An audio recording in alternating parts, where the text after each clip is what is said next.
Hey guys, this is Daniel Steele. I wanted to take a minute to walk you through the process. I've always long held the belief that if you don't start straight, you can't finish straight. So the most important part of building the goods that I make and the goods that you want to make as well is getting true boards, boards with 4 straight edges. That's the most important part. It's going to decrease your sanding. It's going to make for tighter joints. The longevity of the piece is going to, and the aesthetics of the piece is going to be better. So if you can come on in, honey. This is called an example of cupping, and you see that right there. What'll happen if I go to make a tabletop out of this and I butt it up with another one? I'm going to butt it flush here, and I'm going to butt it flush here. With the other boards, this is going to stick up, and it's going to leave me a whole world of sanding. We don't want sanding. So at any rate, you can see how it doesn't sit. It's got a little rock to it, and it doesn't sit exactly flush. So if I wanted to take this cupping off, what you do is the crown end, which is the high point. You're going to run that up, leave the 2 low points down. You're going to run this through the planer. And to run it through the planer, all I do, if you want to zoom in a little bit, this is a depth gauge. So you can see right now, I'm not taking any wood off. So I lower it down, lower it down, lower it down. Now you see it start to move. And it's important, you don't want to get too aggressive with what you're taking off. I would start with about a 30-second. You're going to leave the form of these into wood. They make what's called a planer sled. A planer sled is just a piece of plyboard or something straight and flat, plyboard, MDF. And all a planer sled is, which is not required for this piece, but all a planer sled is, I've got the board here, I've hot glued it to it. I know I've got a flat surface. Obviously I would choose a board that's small enough to fit through my planer. But I know I've got a flat surface. And so this rock here, what I would do is I would press down, hot glue here. So now I'm held flat, and that leaves a gap right there. I'm held flat.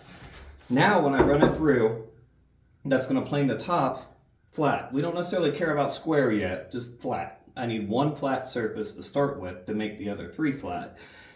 So that gives me that. Then once that's done, I can loose the router board, flip it over to the flat surface I just created, and what the planer does is it makes the surface that it's chewing parallel with the bottom surface. That's why it's important to start flat, because I can put a warp board in, and a planer is not going to take that warp out. It's just going to transfer the warp to the other side, if that makes sense. So, that's an example of cupping. A planer can help with cupping.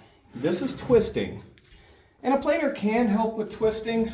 You can see here, the board's flat here, and it twists coming down. The planer can help with twisting, and we're not quite as worried about twisting for what I do. I make tables. Most of my cuts are a maximum of 52 inches. Most of them are closer to 44 inches. A little bit of twist over 8 feet equals out to a lot. But the shorter that distance gets, the less the twist matters. So if I were to cut this into a smaller piece, even though that's very twisted, and ran it through the planer, it would still be twisted somewhat, but it's going to work for my purposes. But when I'm selecting lumber, obviously at a big box store, it's hard to find perfect lumber. But when I'm selecting lumber, I try to avoid that. When I'm selecting lumber, the cupping is what I'm watching for the most, because that's just the biggest pain to rectify. Now here is a perfectly straight and true board, or mostly this one's got a slight bow that direction. I don't care about that at all. I can pull that out with clamps. It's got a slight blow that direction. So if I were to fit it up, I'd turn the bow with the crown side up, I'd cut it and fabricate it. One thing, because I said that I could pull it out with clamps, and you can. One thing to watch for with pine, it's a very soft wood. It's got a lot of moisture in it. After you build it, over time, that moisture is going to dissipate. Your boards are going to warp. They're not going to be where you put them. It puts stress on your screws. It pulls on those screw threads. And so if I had a tabletop that was perfectly stained with no raw wood showing, over time you can get a gradual warp like that, and it'll show cracks. That's another thing to consider. So all I'm looking to do here is I'm creating rustic farmhouse pieces. I want to true the edge, top and bottom, and then I'm going to take it to my table saw and I want to rip these rounded corners off. I want nice square 90-degree edges. I'm going for more of a, it's an oxymoron, but more of a rustic modern farmhouse look. That's the trouble with today's marketplace, is you have to be able to achieve looks that don't even make any sense. But that's what we do. So now I'm going to reset the depth on my planer. And you can see, I'm not a master woodworker by any means. You're not going to find any festool in my shop, not that I don't want it, but I can't afford it. I just got this planer 2 weeks ago, but I've been making this furniture for years without it. And maybe in a later video I'll show you how to modify your table saw to be a makeshift planer and jointer. But for now, I have the planer and I'm going to use it. So I feed my board in a good 6 inches or so, just past the belts to where the teeth are. And down it goes, and I'm watching my depth guide the entire way. Like I said, the goal will be a little more. It's about right there. Maybe a little less than that. Let go of my board. Well, I stuck it too far. There we go. So I'm going to come around, I'm going to turn my vacuum on. I've got a vacuum hooked up to the back. It's going to get loud. Hearing protection is probably a good thing to have.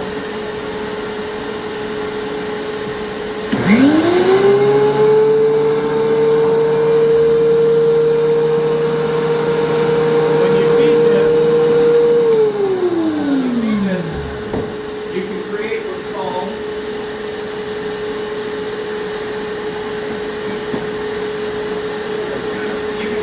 called snipe, which is as blades give in the first 6 inches of the board, it's gonna dig in a little deeper as the belts grab it, and you're gonna lose 6 inches on the front side and 6 inches on the back side of every board, which is why I don't cut my length and then plane it.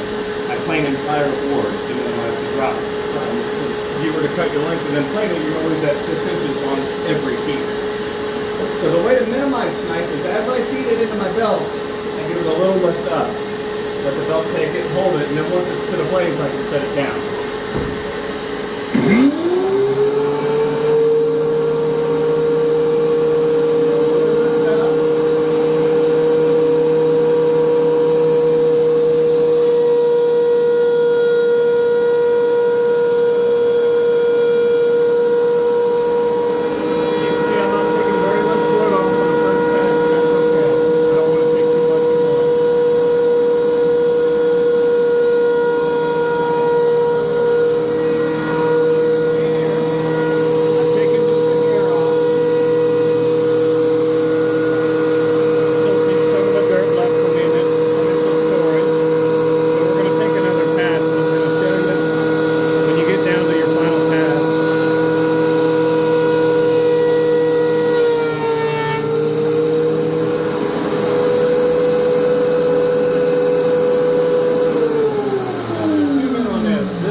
That divot in the wood right there, and that's called snipe. So you're going to lose that on the front and the back on every piece you plane. Let's go to the back side here.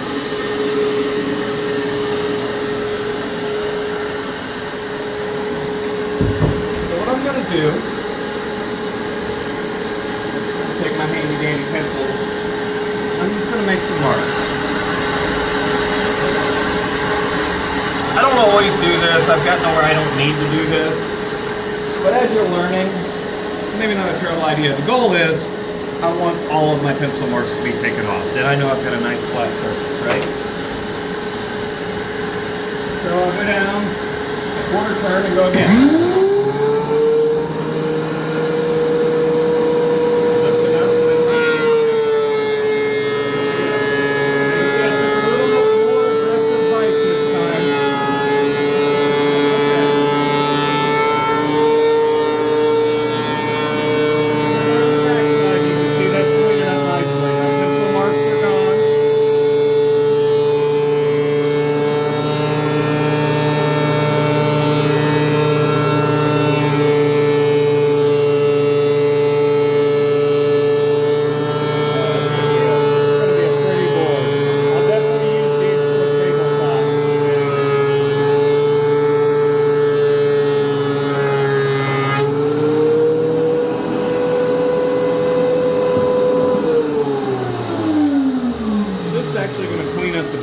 gorgeous board.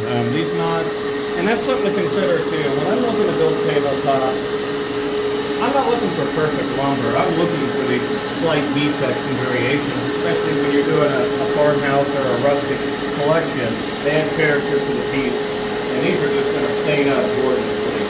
Especially this down the middle. That's just going to be beautiful. If I go with a little bit lighter stain, what you're going to see is, even though this is dark, it's counterintuitive, but it's actually going to stain lighter. So I'll have darker, or rather if I use a darker stain, like a dark walnut, I'll have darker, and this will pop light, be a light streak all the way through it, give it a two-tone effect. Exactly what I was hoping for when I picked the board out. Now what we're going to do is we're going to go around the back side, and you can see all of my pencil marks are gone. We're nice and flat and through. I'm going to flip my board over, get my rough side again, get my handy dandy pencil again. Another thing to consider, you can see I've got a pile of lumber there, and I'm going to plane all of it.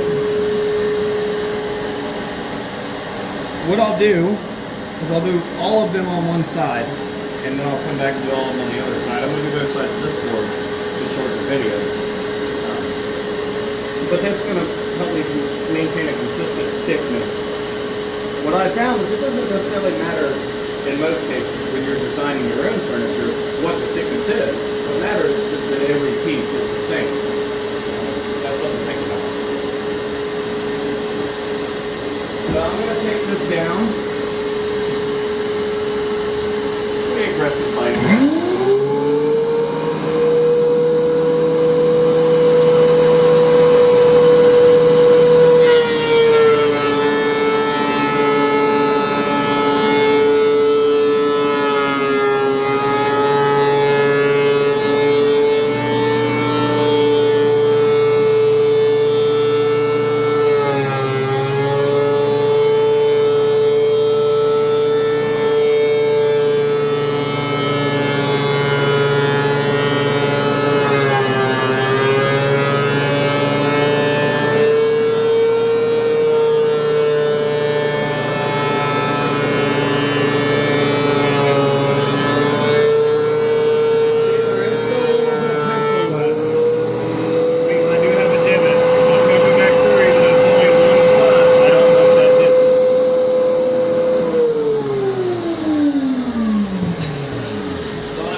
Another quarter turn and run it again.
Exactly as we hoped. It took that right off. We've got a nice flat surface here. That's gorgeous. So now,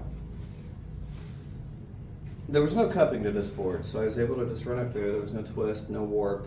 I planed one side down flat, flipped it over, and like I said, all the planer does on the second surface is, well, on both surfaces, is make it parallel to the bottom.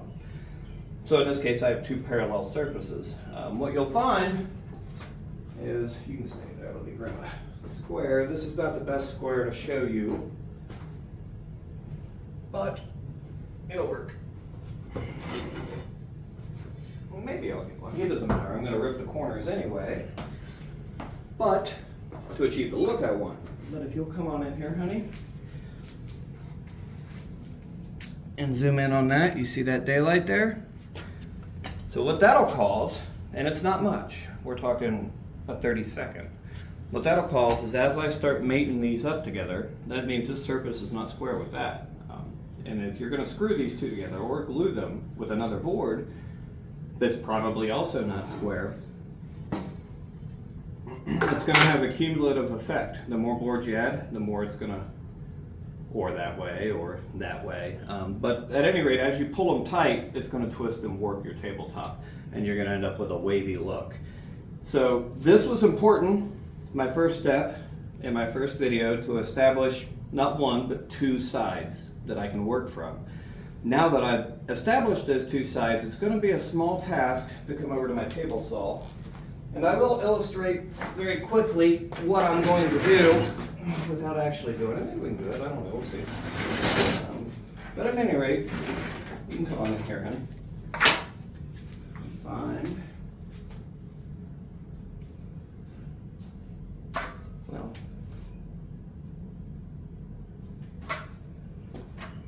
shoot, where'd it go?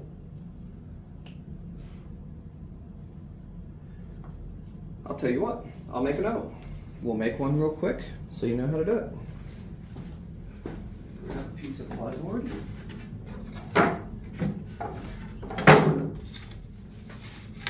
This is going to be a little shorter than we need. That's okay. Basically. So what I'm looking to do, you always make these, this is a joiner jig. And that's joiner, you're joining the edges together. What I always do is I want to run these 5 to 6 inches. I don't really want to go closer than that. So I want to run these about 5 to 6 inches. I'll go ahead and record real quick.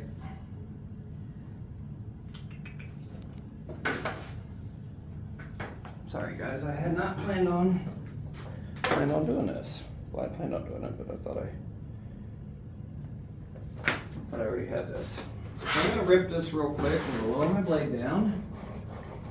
Your blade settings need to be really, you want an 1/8 inch above the wood. Both for safety and for the quality of the cut.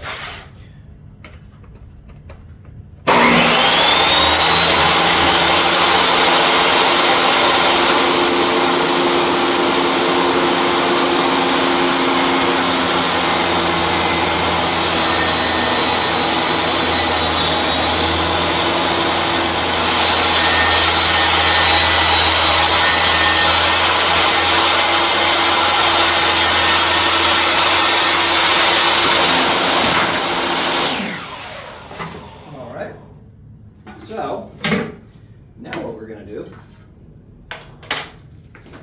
we're going to move this fence over exactly the thickness of the blade. I happen to know I have a 1/4 inch blade on there. So we're going to move this fence over exactly the thickness of the blade. And I'll show you the point of that in just a second. But for now, and you can see I've got a nice straight board there. It rides the fence the whole way. That's exactly what we want. So,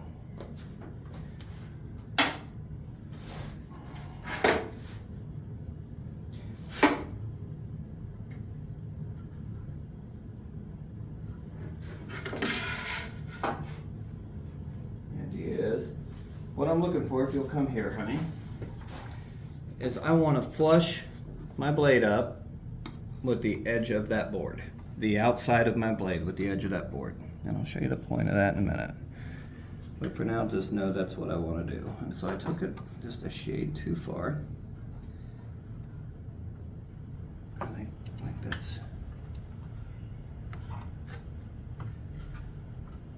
I think that's more better.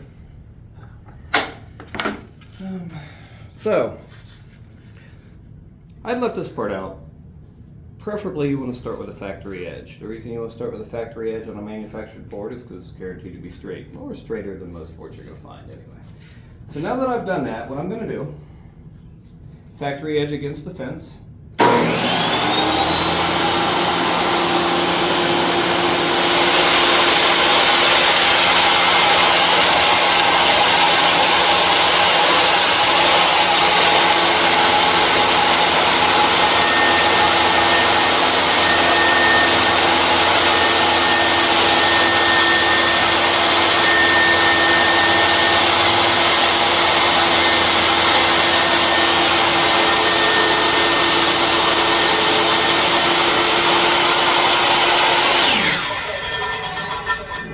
right there. I took a little bit much off, but it's still gonna work, I believe. So now I'm gonna flip it over, factory edge still against the fence. I'm gonna leave my blade exactly where it was. See how nice and tight that is? And then, if you'll come in here, honey, my kickback guard, you see I've left this little lip here. My kickback guard, I'm gonna bring it down to just before it touches. I'm gonna go ahead and raise my blade up, which is gonna raise my kickback guard up as well, because I'm gonna be ripping a 2x6.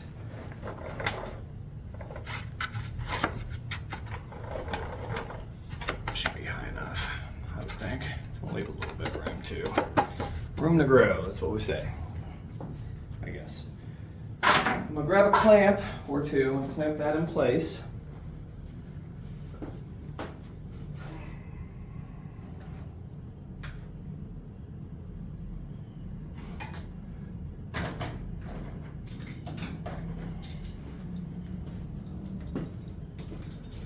And I'll show you the point of this real quick.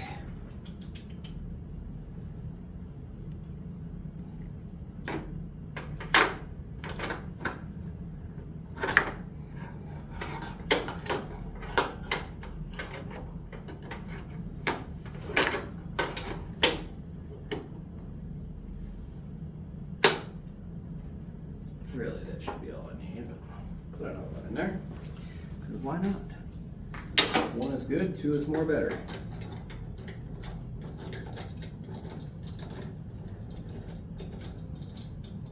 You don't want to overly tighten your clamps. You don't want to damage your fence mechanism, and it's not load bearing. You're just looking to hold it into place.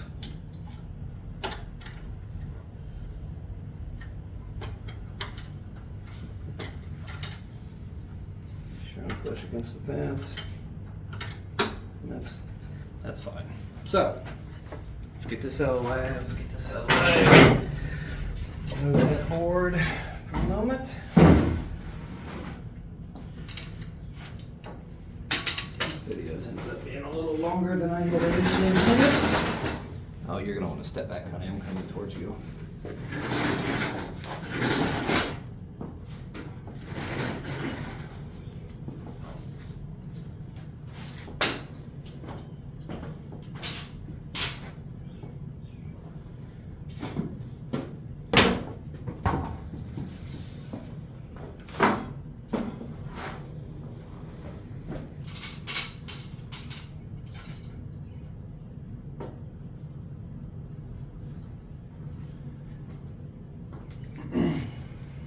So I have a flat surface, two flat surfaces. I have a guaranteed 90. I have a flat surface manufactured against that 90. What I'm gonna do is I'm gonna run this board, which is guaranteed to be flat to this table, which is 90 to that, which is flat to that. So I should be able to artificially create a 90 here. I should be able to make this act as a jointer. Let's find out if it works. Can you step back a little bit, honey? I gotta go your way, quite a bit.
ever made. That's okay. So, if you'll come in, all I've done is I've pressed my board tightly against my extended fence here, along this edge. The saw blade takes it off here and keeps it flush here, and that gives me a joint. So, excuse me real quick, let me grab a square, and let's see if we made it more better. And look at that. You've got a perfect union. There's no daylight there. So I'll flip that. I'll do that to the other side. I'm actually going to take a little bit more off camera because I don't like the rounded edges. I want them gone. But at any rate, so now you see I've got 3 sides. It's as simple as running this through again to get 4 true sides. What that gives me is 90 degrees, 90 degrees, 90 degrees, and 90 degrees. And it just makes the fit up, the assembly, the overall aesthetic, and the durability of the workpiece just that much better. Thanks for your time. This is Daniel from Displays by Daniel. My link to my Etsy shop is in my bio. Thank you.